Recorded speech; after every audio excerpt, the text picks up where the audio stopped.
All right, guys. So, getting prepared for midterm exam, this is our graphics class. So midterm exam is going to be next week. And so if we look at our calendar here, we're here on the 18th. For us this semester, we'll do the midterm on the 23rd and the 25th. I give you 2 class periods. Again, for us this semester, that's going to be October 23rd and 25th.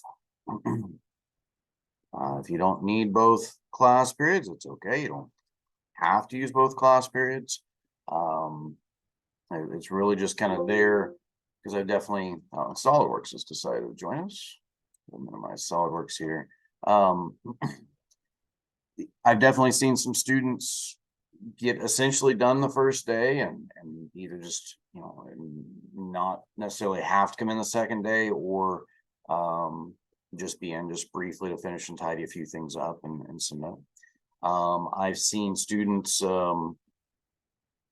basically just scrap whatever they did the first day because they had a day or two to kind of think about a better way of going about it, and they come in and just within an hour they're done the second day starting from scratch. That all these are perfectly fine. It's pretty common. People just kind of chip away at it. They'll get kind of in the right direction the first day, and then they'll just get finished the second day. And it's how you use the time is completely up to you. That makes no difference. But the way it works is we'll take 2 class periods. There's going to be a short 1-page written portion. The written portion will have some hand drawings. Some hand drawings and dimensioning. So we're just, as long as you've been paying attention to the basic hand drawing stuff that we've been doing and you're familiar with the guidelines associated with dimensioning practices, that should be just fine.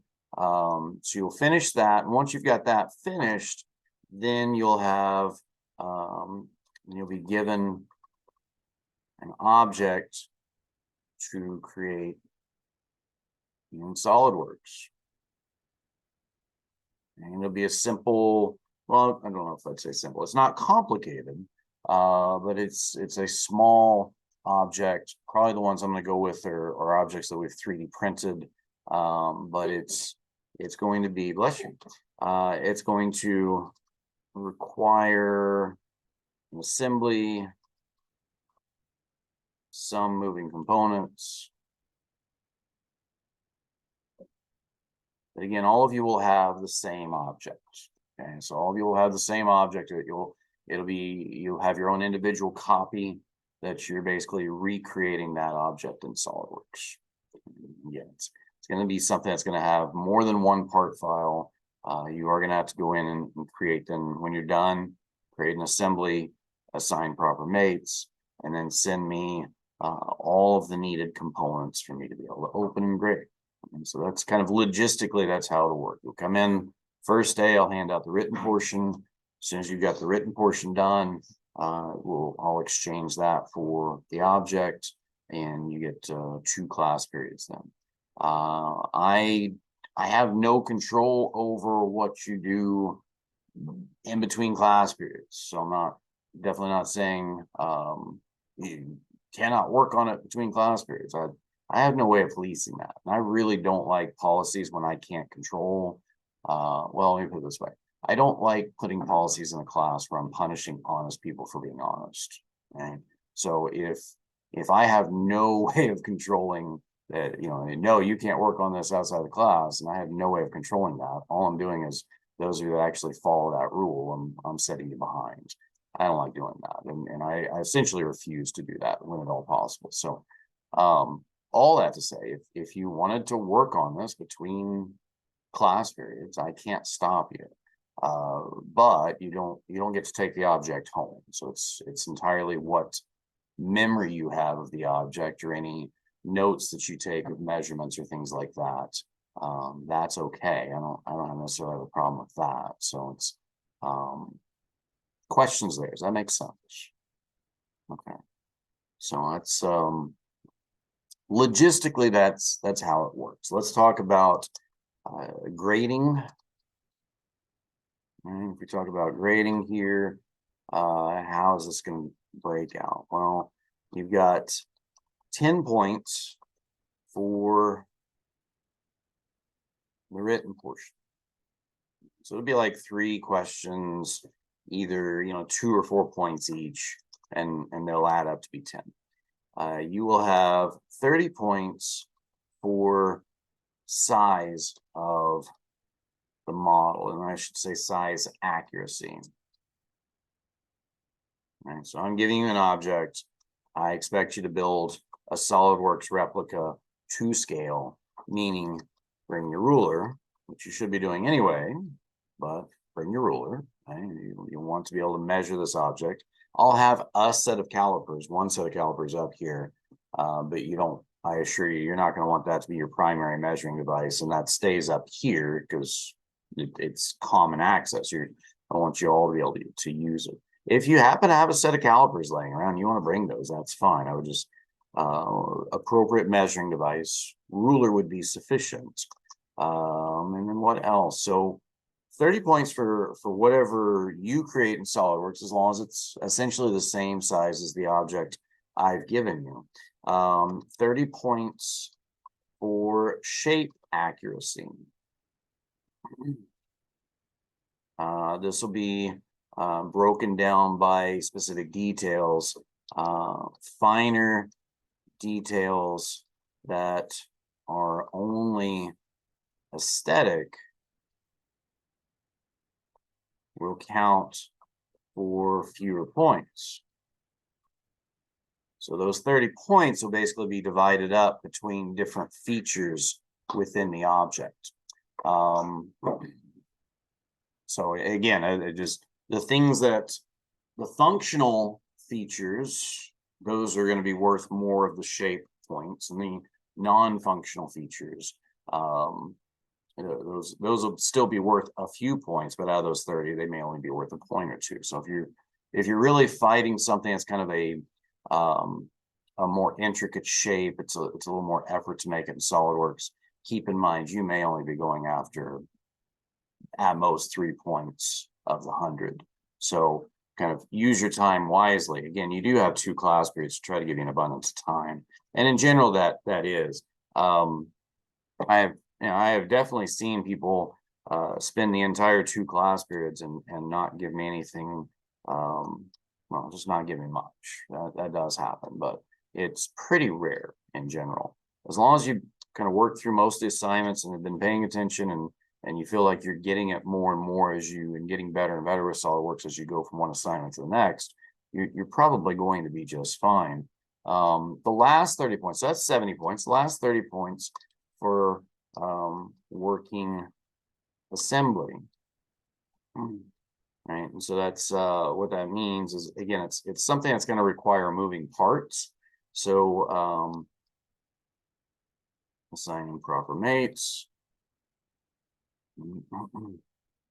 Again, remember, sending me an assembly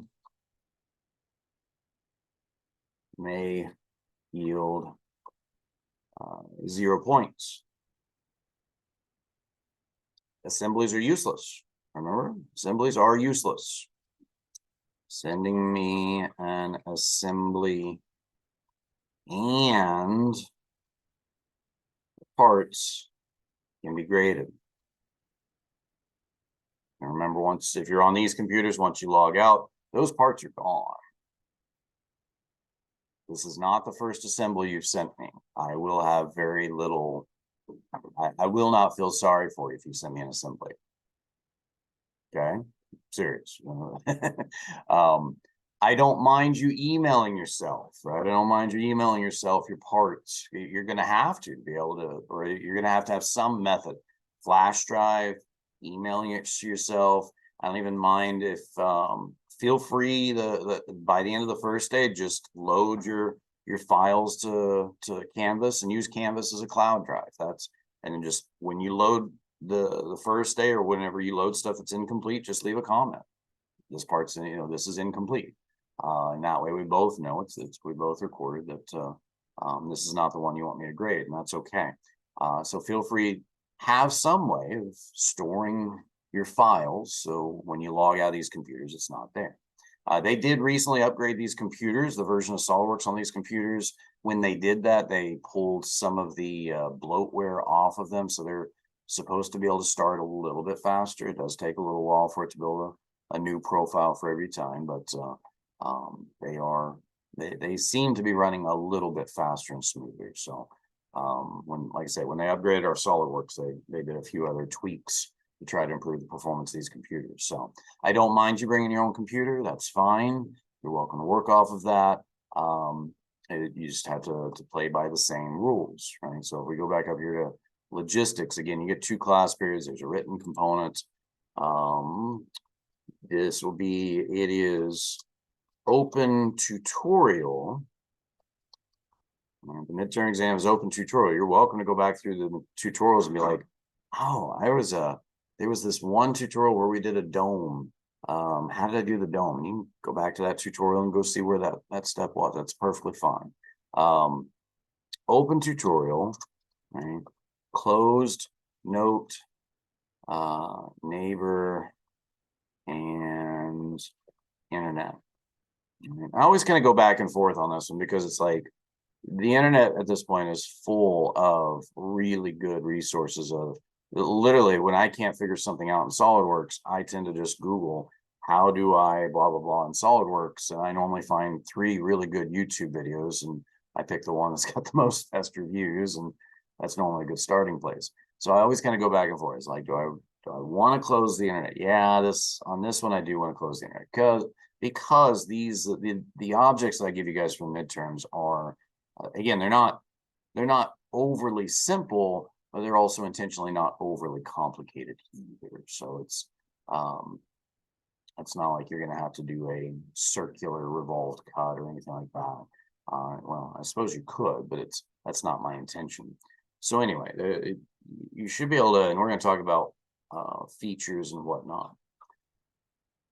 Well, let's talk about topics and using SolidWorks and what I'm expecting you to be able to do. But before I do that, there's questions about logistics, about how the midterm works, how I'm grading it, what here doesn't make sense so far.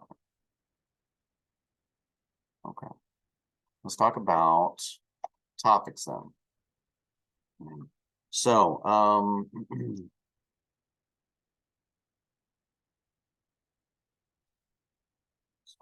review.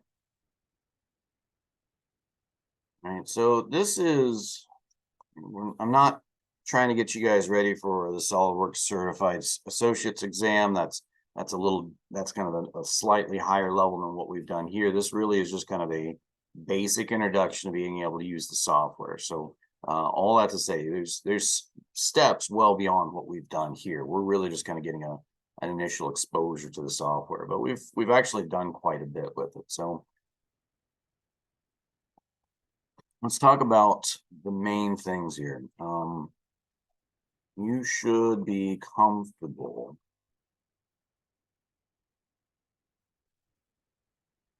with the following, right?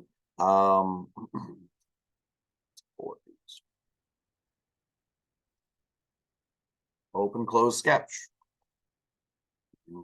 That should be pretty straightforward at this point, right? You should be able to find a flat surface or plane, start a sketch on it, open a sketch, put your sketch together, close a sketch, fully define a sketch. And that one's a little bit more tricky, but not too bad, especially since we talked about dimensioning practices and what it means to define versus over define and defining size and location of everything. So being able to fully define a sketch is at this point, you want to be able to do that. And then being able to, right, obviously then close a sketch and then creating extrude features. So that's the box base and the cut. You should be very comfortable with those. Everything, there's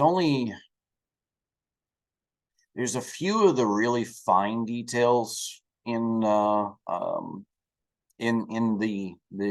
midterm that I'm going to give you guys in this object. There's a few fine details that would be a challenge to make simply with extruded boss or a base or extruded cut. Not impossible, right?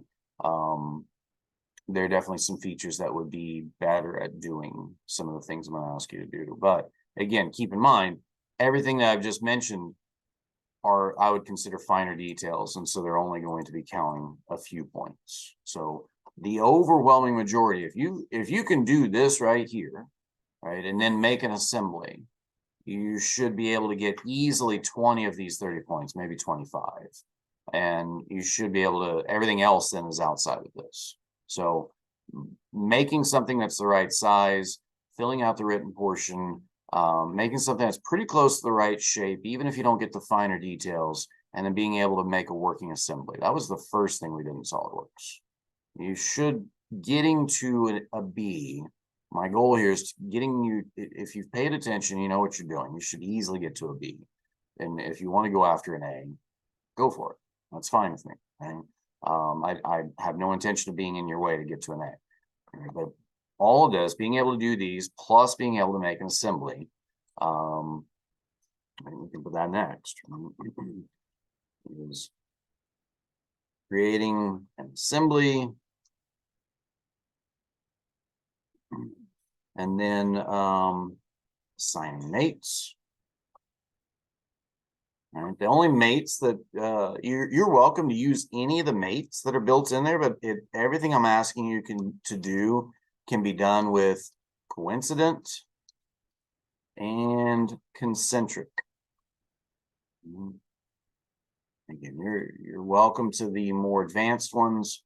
There are mates in there that you can basically center an object. If you go through and actually tolerance put enough tolerance in where whatever's fitting inside something else, you can basically center it. There's some mates in there that you can use to center, but you don't have to do that. Just simply mating the faces that should be touching or sliding on each other.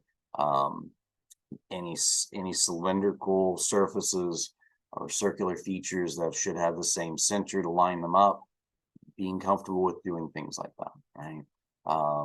So assignment 16, the last one we just did, if you've done assignment 10, you definitely should be ready for the midterm. I know that's the most challenging thing I've asked you guys to do is assignment 10, but assignment 16 definitely is kind of a nice review for the midterm. We're going to make things a little more the midterm's a little more complex than what most of your part C's are, depending on how complicated your part C was. But if you can do that, you should be pretty well set for the midterm. So work your way up to that. Let's see here. So being able to make an assembly, make sure you can assign, you understand what concentric and coincident mates are, how to apply those. As we mentioned before, sending all required files. I cannot open your assembly if you do not send me all of the parts that assembly references.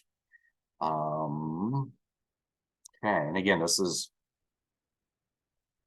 will be the 5th assembly that's assigned to you, right? So I don't have a lot of patience if you send me an assembly without the files at this point. Okay, that's by design. I've very carefully crafted the course with that in mind. What else then? So these are, if the stuff that I've put up here right now, if you're looking at this is like, Steve, I'm not 100% sure about that. That tells you kind of where you want to start. Okay, that tells you where you want to be able to start and being able to do, and what you want to work on between now and Monday. Obviously, you need to be able within fully define a sketch. Right, you definitely need to be able to place smart dimensions. That's kind of your primary tool. Right? being able to do geometric references, geometric relations would be helpful. I wouldn't even say required. You could pretty well do everything just simply off of smart dimensions for this one. Okay, but anyway, those are kind of the big things. There's more to talk about then after that.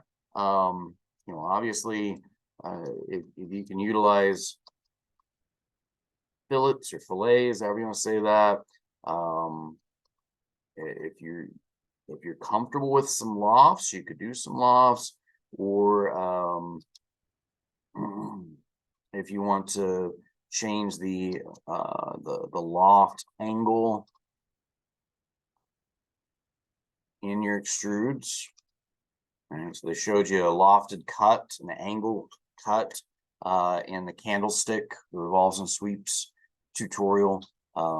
So you can, that's kind of a neat tool to be able to use. If you need a more complex loft, you could sketch out several profiles like you did in the lofts tutorial. But you can get pretty far just simply with a lofted angle and extrude. And again, I'm talking about things that are really kind of in this, you know, this finer detail count for fewer points category. And those of you that are really trying to get to an A, these are the things that'll get you to an A. Okay, these are the things that'll get you to an A. Everything above you have to be able to do to stand a chance of passing. So bless you. Okay. What else? Those are the big things. Let's talk. Well, let's do some basic stuff in SolidWorks here. I'm glancing at my notes, making sure I've not missed something. Yeah, I don't see anything critical there. These are the main things that you've got to be comfortable with. Okay, so if we look at SolidWorks here, hopefully we don't crash this poor little computer trying to run SolidWorks along with Zoom and recording and everything. Let's see here. So if I just create a new part, we'll talk about a few things here. Actually beginning to become less and less hopeful that this computer is not getting crushed right now. Oh, here it comes. Let's see. Perfect. Okay, so we have talked multiple times about, okay, there it goes. Perfect. Just simply going in, creating a sketch. And again, you can do as the tutorials do, where they'll have you start with the feature and then you draw your sketch and then complete your feature. But there's nothing wrong also with just simply starting a sketch first, closing that sketch and using that sketch to build your feature. You can do it in either order. One thing I haven't shown you guys, neat thing about SolidWorks, it is to a fault is forgiving. So if I just draw 4 lines out here, just arbitrarily, okay? So there's a line, and notice that it's saying, hey, do you want this horizontal at this point? No, actually I don't. I'm just going to draw it up here. And notice if I do it here, it's going to say, hey, you want it horizontal at this point? No, I don't. That's fine right there. Okay, so just arbitrarily drawing 4 lines. Okay, and I actually don't want any relations to other lines at this point. All right, and I can make this horizontal if I want, and that'll establish a horizontal relationship, but we'll do that in a little bit. Okay, so 4 lines arbitrarily out here. Now, let's do this the hardest way possible. If I click on this point, I hold down Control, I click on this point, and I say, you know what, let's merge those. I'll put them together. That's cool. Same thing over here. This one, Control, click on this one, merge them. Boom. Let's do this one, Control, this one, merge. And then finally, this one, Control, this one, merge. Now we have, and notice it's now shaded. This is what we call a closed contour. So we've turned this on to where it will shade, and you can turn it. It's by default, it turns on. You can turn it on and off, but that will help you when you're making, by the way, extruded cuts. We haven't mentioned this before. These really want closed contours. Your cuts really want what's called closed contours. So what that means is if you've got a sketch area that doesn't shade like this, you're really chancing whether the cut is going to be able to do what you want it to do or not. You really want some sort of closed polygon shape, closed contour shape. Now, and we've talked multiple times about two ways to define a sketch. And we've talked multiple times about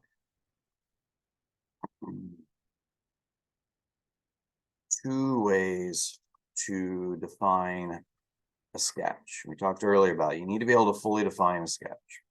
Two ways to define a sketch. One is our good friend, the smart dimension. Two is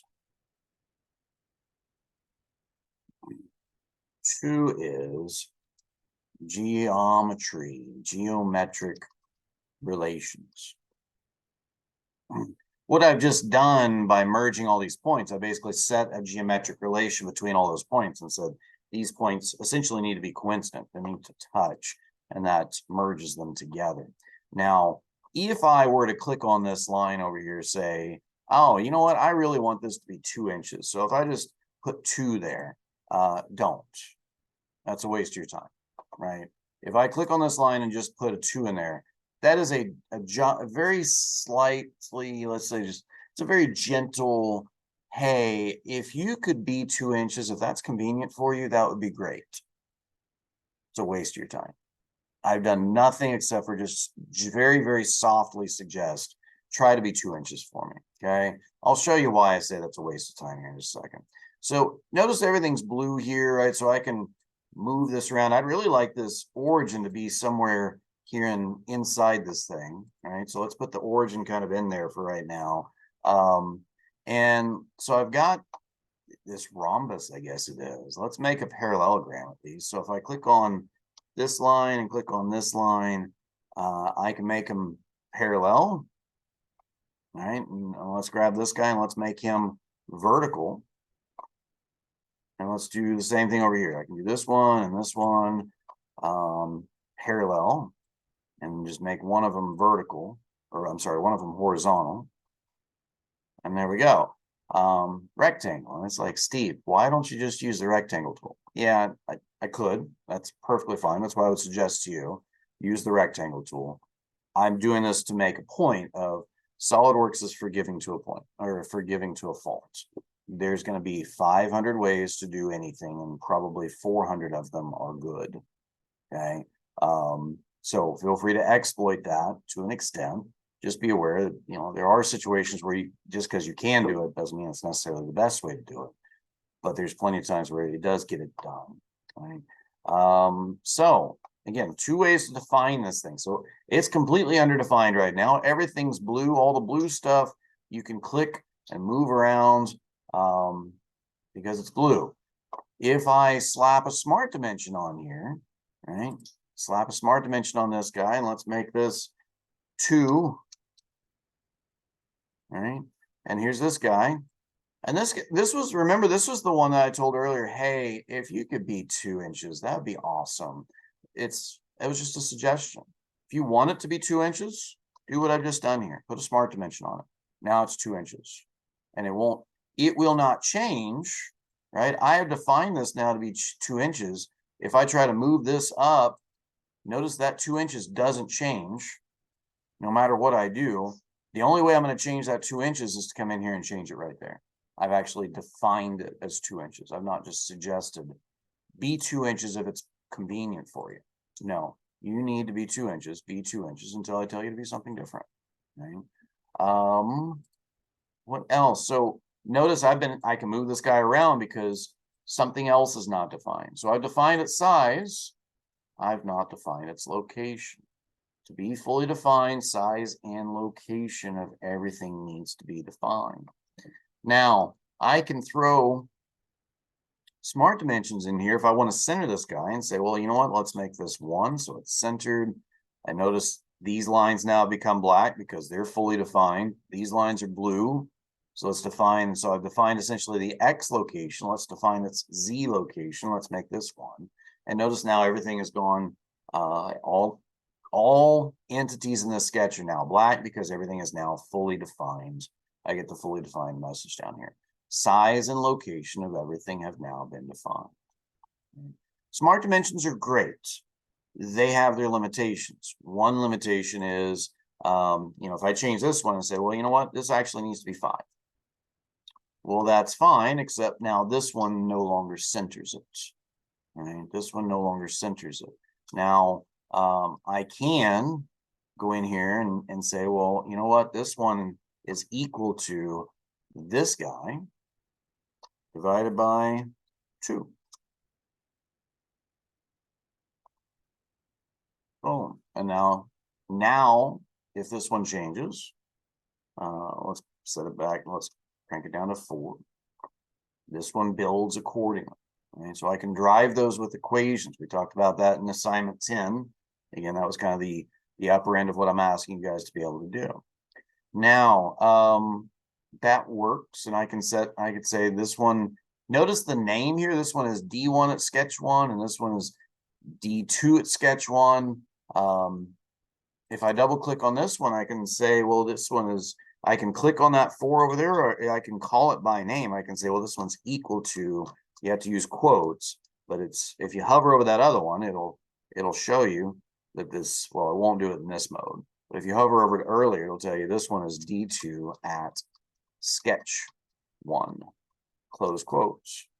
And so you can call it by name. You just have to learn its language and its punctuation rules, but that's perfectly fine too. And so now both those are driven by equations. I can do this also. I can say, well, this one's equal to this one divided by 2.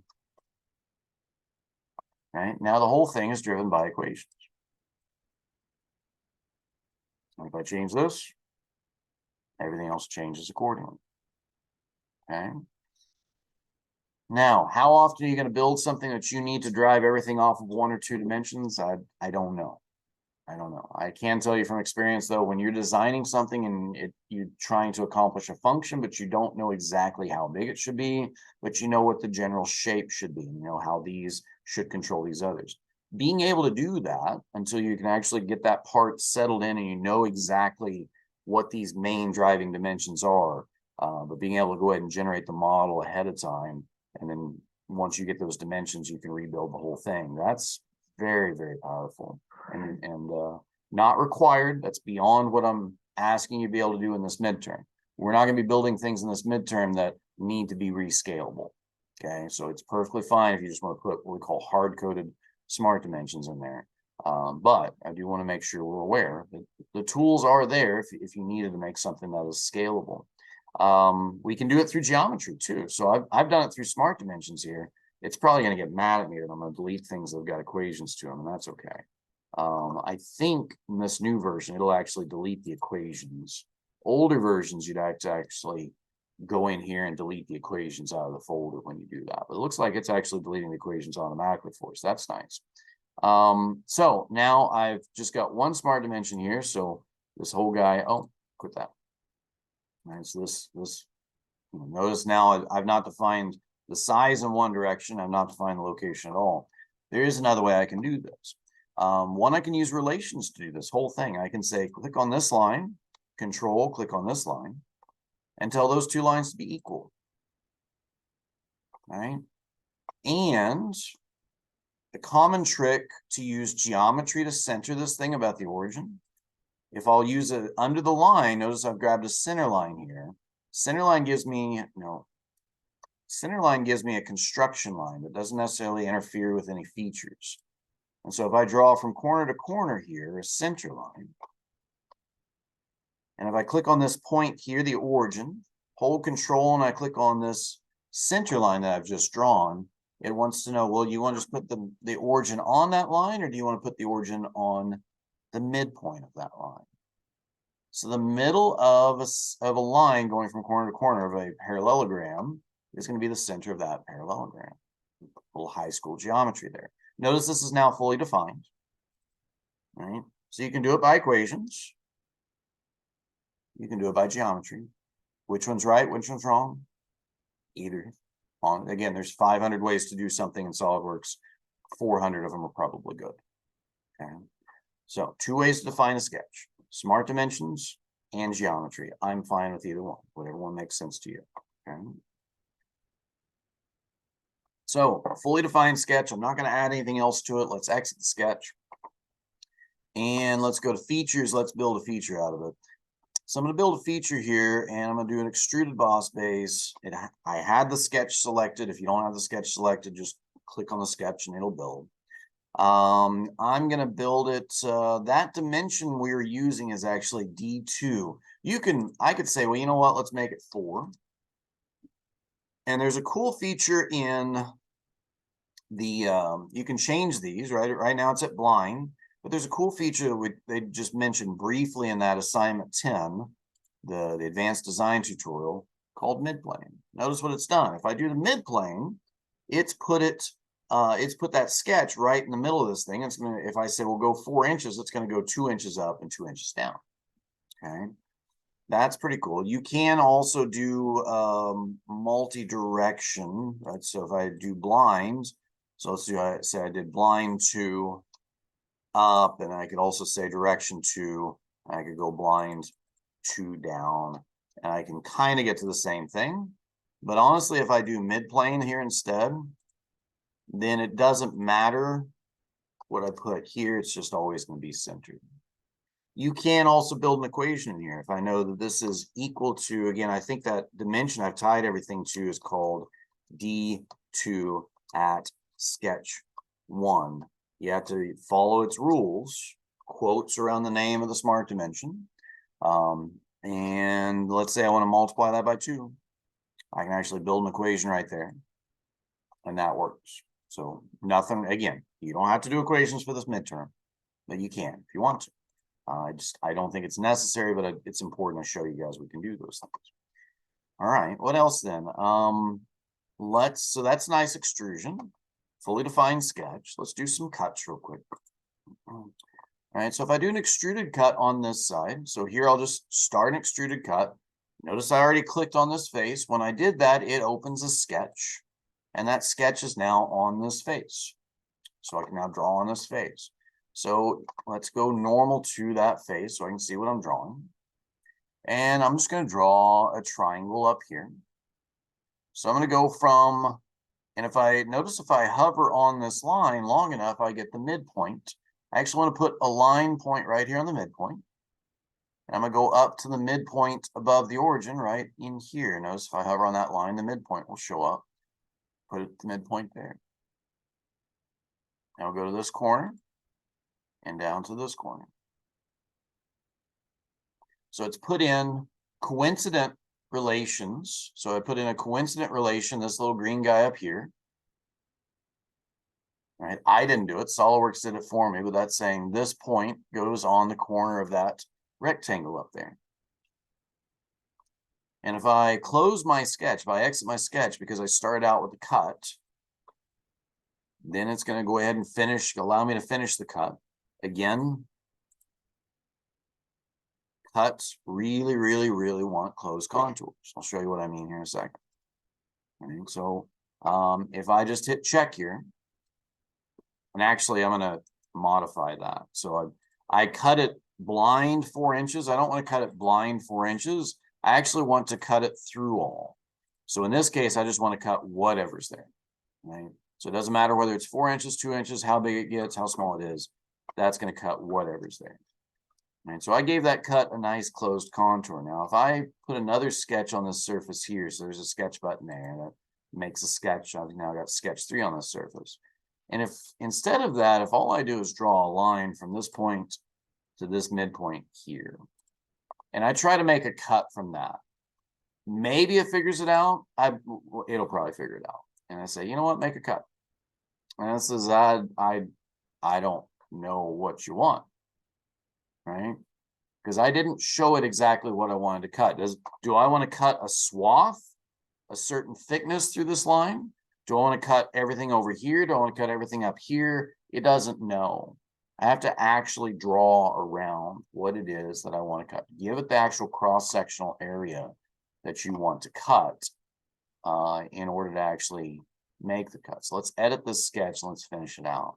So I've got that line there. And notice when I do that, this shades in. And if I can now just go to features cut, and it says, oh, that's what you want to cut. Cuts really want a closed contour. It's always a really good idea. Anytime you're doing extrusion, whether it's a cut or a boss base, it's a really good idea to try to give it a closed contour. For a cut, it's almost a requirement to give it a closed contour. So there we go. We'll do that guy. Okay. Now let's make kind of a pyramid looking thing. So what I'm going to do is I want to make the same triangular cuts, but from this direction. Okay, from this direction. So here's a slightly, this is a slightly more advanced discussion. You should be comfortable being able to do what we've just done here. Let's go a little more slightly advanced than this. Let's say that I want to cut the same triangles out of this side and make a pointy hat, so to speak, or a pyramid shape on top. So what I'm going to do is I'm going to start a sketch on this face. Okay?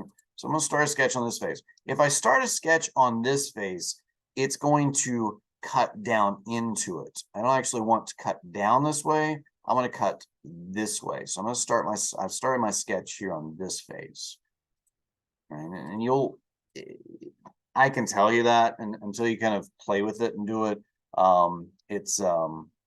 you'll see pretty quick if you actually try to do that. Anyway, here's what I'm gonna do. Let's do something a little more advanced. If I select this line here and I hit the convert button, right? And now one thing I don't like about the tutorials is they really mess up, and they miss out on a wonderful opportunity to really explain how powerful the convert entities tool is. Okay, incredibly powerful tool, very underappreciated. Let me show you a few things that it's just done. Number one, it doesn't look like it's done much, but if you hover over sketch 4, it shows you, hey, look at that red line there. That's now in sketch 4. And if I rotate around, you can quickly see a little better what it's actually done. Right?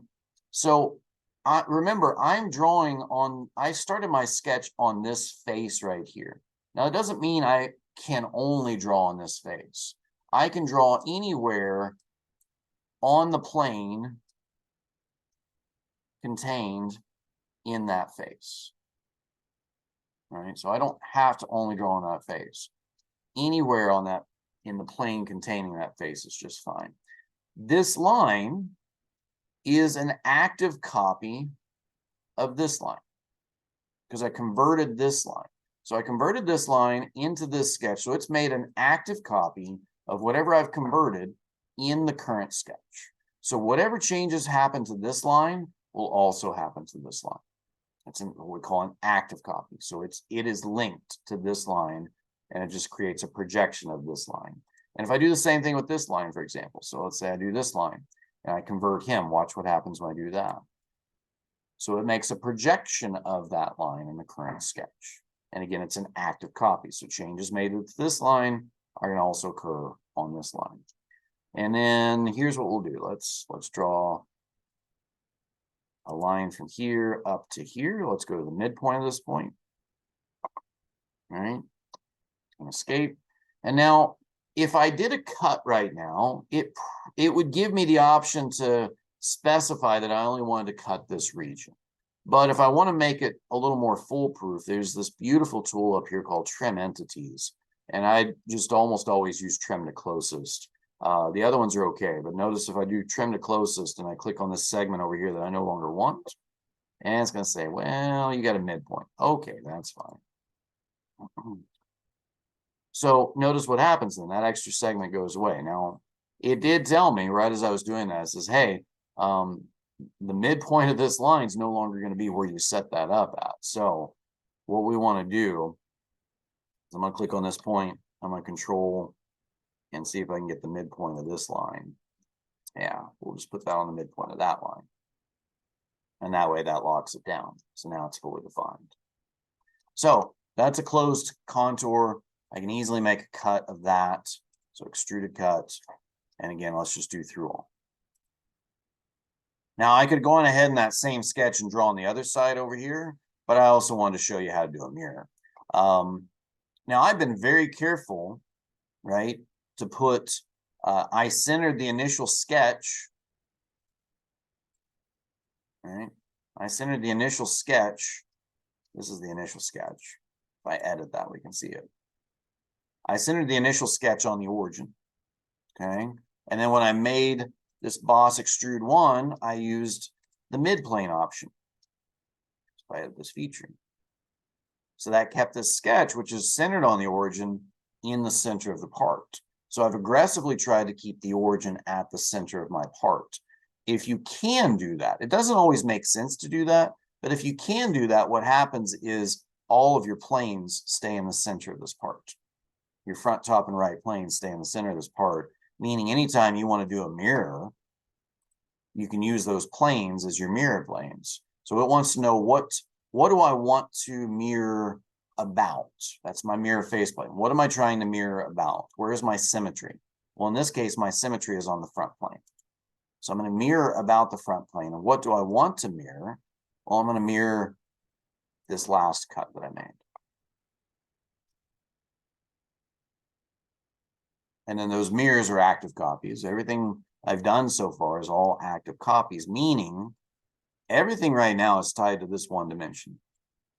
So if I make this a 5 instead of a 2, and I control B so it rebuilds, the whole thing rebuilds right now. Again, you don't have to make things that are completely scalable for the midterm. Just want to reemphasize you can when you need to. The technology is there. Feel free to use it. And questions so far? Okay. So that's just real quickly. I always want to make sure, kind of tidy up convert entities a bit. Let's talk about offset entities real quick. So let's say if let's make a little bit of a house here, right? So I'm going to start a sketch on this face and let's carve into this guy a bit. So what I can do is if I bring up the offset entities window and it wants to know what do I want to offset, and I think if I just click on this face here, yeah. See, if I click on this face there, I think I can build an equation in there, but I think I'm okay. Just 0.1. Again, the tutorials, as we've seen, will tell you check reverse if necessary. And they don't, it's not always clear, well, when is it necessary? Well, you have to actually look because the tutorial is not sure which direction it's pointing initially. Right? It can point either direction. If I actually want this to go inside, that's when it's necessary to check reverse. Check reverse if necessary. 1/10 of an inch is okay, I think. So I'm just going to check that.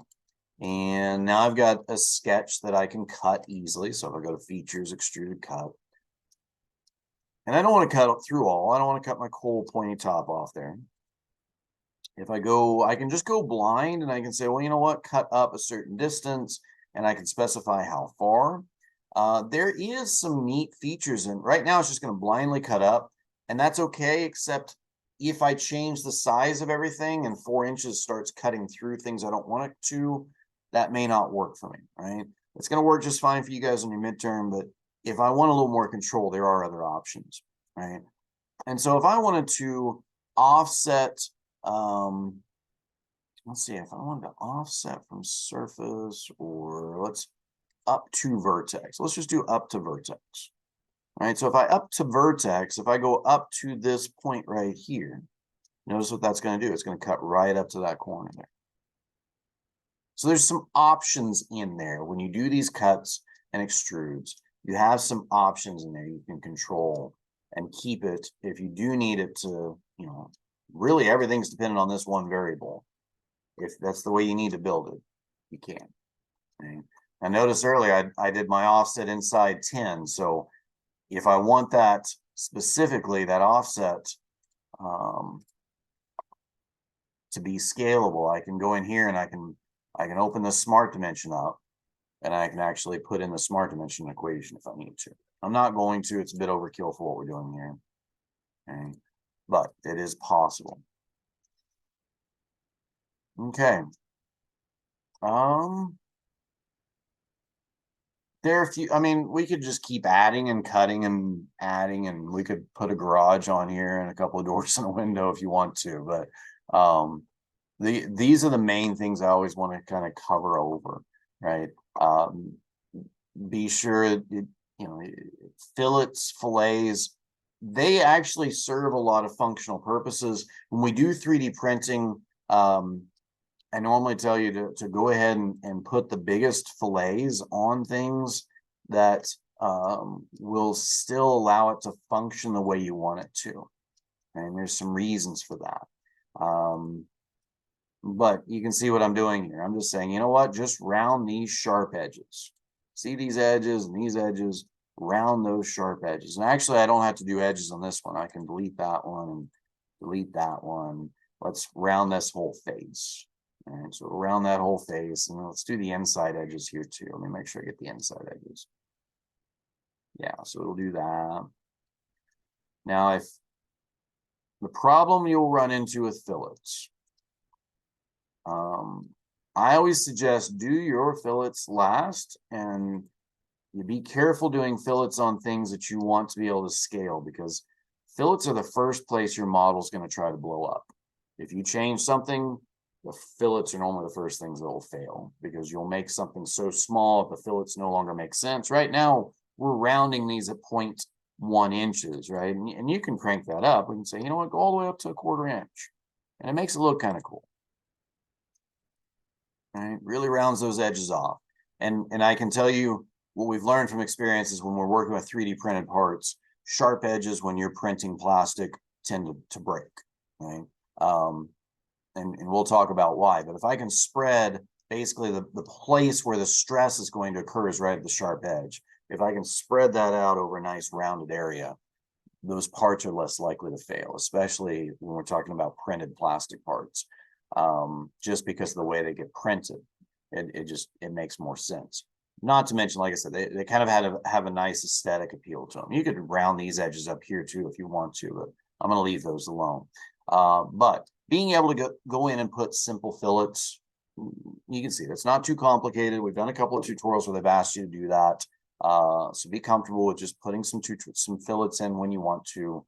I don't think that there's a requirement for fillets on this particular midterm, but what I will tell you is when you print something, and these are going to be 3D printed objects, if you feel an edge, like if we printed this and you felt of this edge right here, and we've got some printed objects up here that are not, you don't have nice rounded edges. If you feel these edges on a printed part, they're pretty sharp. Honestly, that plastic does come out pretty sharp. So, you know, if you feel an edge on a printed part and it's not real sharp, there's probably at least a very subtle fillet or fillet on there. And again, that's all the way up at a 1/4 inch, which is pretty big in comparison to this object. If we crank it all the way down to, you know, 50 thousandths of an inch, then it takes the sharpness off, but it's really not so noticeable. Okay, and I'm just using that there was the fillets tutorial that walked you through all of the different options in the fillets there. There's tons of options, tons of different ways to specify and build fillets. I'm just using the simplest edge fillet. I like to click on full preview, because if I click on something and I try to fillet something and it's going to cause an error, then the preview will stop working. And that tells me, all right, the last thing I selected doesn't agree with everything else. Pull that out of my selection and see if either my size for my fillet's too big and that's causing the error. Or, you know, all that to say, just general practice, I can tell you from experience, the stuff you guys are working on, do your fillets last, unless you've got a good reason not to. And, you know, always be aware if it won't build the way the fillet that you're wanting to, try cutting your size back and see if that will fill it for you. All right, that's definitely beyond what I'm going to ask you guys to be able to do on the midterm. These are the things, right? You should be comfortable with being able to open, close the sketch, fully define that sketch, closing the sketch, and then at least making an extruded boss base or cut. You're welcome to do revolved, any kind of revolve off spaces, cuts. You're welcome to do lofts. You're more than welcome to anything that we've covered. And honestly, anything that you just find in SolidWorks between now and then. You're welcome to use the features. But these are the things that if you can do these things, you should be just fine for this midterm. Be comfortable making an assembly, putting in coincident concentric mates. Again, what you're going to make will have some moving parts. So it's going to have probably at least 3 different part files, and being able to mate those parts up inside an assembly. Okay. Questions, comments, complaints from me? Okay. I'm going to stop recording here. And then when you guys have got some time here to work in class,